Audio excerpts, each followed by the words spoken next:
You know the scene, right? You're settling in, watching your favorite show, and then a commercial comes on.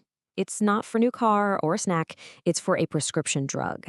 And you see these beautiful shots of people kayaking or maybe gardening with their grandkids, all with this really uplifting music in the background. It's a picture we've all gotten so used to seeing. But have you ever really stopped and thought about it? I mean, why are we, the general public, seeing ads for complex medical treatments? Wouldn't it make more sense for those to be aimed just at doctors? Well, that question actually gets to the very heart of how healthcare and advertising work in the United States. So let's pull back the curtain and figure this out. These ads, which are called direct-to-consumer ads, are just everywhere. They're for treatments covering everything you can imagine, from arthritis and psoriasis to much more serious conditions like cancer and depression. They've become this constant, almost background noise in American media. But here's the thing that might surprise you. What feels totally normal to us is actually a huge anomaly around the globe. For most people on the planet, the idea of advertising prescription medicine directly to them on TV isn't just uncommon, it's actually illegal. That's right. Out of almost 200 countries in the entire world, only 2 allowed this kind of advertising. Just the United States and New Zealand. That's it. So this isn't some small policy difference. It's a massive exception to a global standard. So how on earth did we get here? To really understand why our TV screens are filled with these commercials, we have to rewind a bit and look at how the rules of the game were written, and then rewritten over the last 100 years or so. For most of the 20th century, drug ads were really for doctors' eyes only. Back in 1962, a new rule required a fair balance of risks and benefits in any ad, which is really hard to do in a 30-second TV spot. But the real earthquake, the moment everything changed, was in 1997. That's when the FDA relaxed its rules for broadcast ads. All of a sudden, companies didn't have to list every single side effect anymore. They could just give a quick summary of the big risks and then point you to a website or a 1-800 number for the fine print. And with that one change, the floodgates just burst open. And wow, did they ever open. Just look at these numbers. In 1997, the same year the rules changed, ad spending was already at $1.3 billion. But by 2016, it had absolutely skyrocketed to over $6 billion. This wasn't just a small adjustment. It was a complete transformation of how pharmaceutical companies market their products.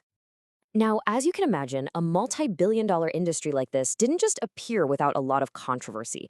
For decades, a huge debate has been going on about one central question. Is all this advertising actually good or bad for our health? Let's take a look at the arguments on both sides. So on one side, you have proponents who say these ads serve a public good. They argue the ads educate us about conditions we might not even know we have, they can help reduce the stigma around illnesses like depression, and they empower us to go talk to our doctors. But on the other side, critics have some serious concerns. They argue the ads can be misleading, that they pressure doctors into prescribing specific, often expensive, brand-name drugs, and that they push this idea of a pill for every ill, which can really complicate the doctor-patient relationship. Okay, so with all that debate in mind, how should we as viewers watch these ads? Well, the key is to really listen to the language they use. It is crafted so carefully. Before we go any further, let's just be really clear about one thing. No matter how educational or helpful an ad might seem, we have to remember its number one goal. It's there to sell a product. And just keeping that in mind totally changes how you hear their claims. Let's look at a couple of common phrases you've probably heard. You hear this one all the time, and it sounds fantastic, doesn't it? It makes you think, wow, this must be the best drug out there, the top of the line. But here's what that phrase often actually means. It means the drug is simply as good as its competitors. It's not necessarily better than older, generic, or even over-the-counter options that might cost a whole lot less.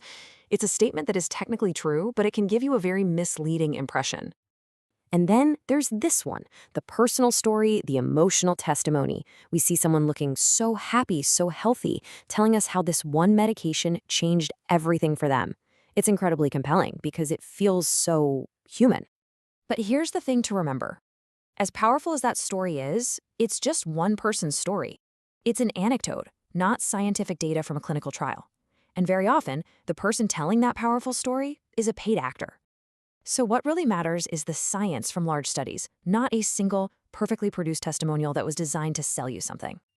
So the impact of all this advertising goes way beyond just our living rooms. It really affects our healthcare system, it affects doctors, and it even affects our trust in the entire medical industry. Let's look at some of those real-world consequences. And this is a big one. A 2018 survey found that a staggering 62% of Americans distrust the pharmaceutical industry.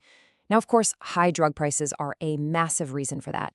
But you have to imagine that this constant sales-focused messaging from all these ads probably contributes to that erosion of trust, too. And think about the doctors who are on the front lines of this every day.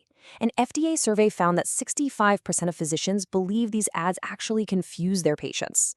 And get this, nearly 1 in 10 said they felt pressured by a patient to prescribe a specific drug they saw on TV, even if it wasn't the best medical choice for them. So, is there a better way to do this? Well, one alternative that's been gaining some ground is something called a disease awareness campaign. And these campaigns take a fundamentally different approach.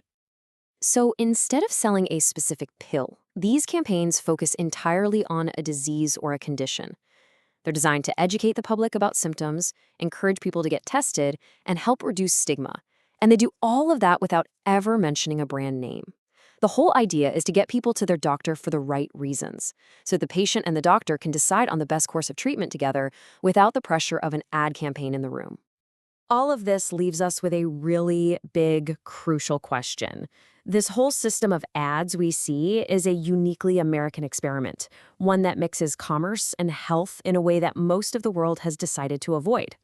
So the challenge for us is this: how do we get the health information we actually need in a way that's clear, that's unbiased, and that puts our well-being, not profits, first?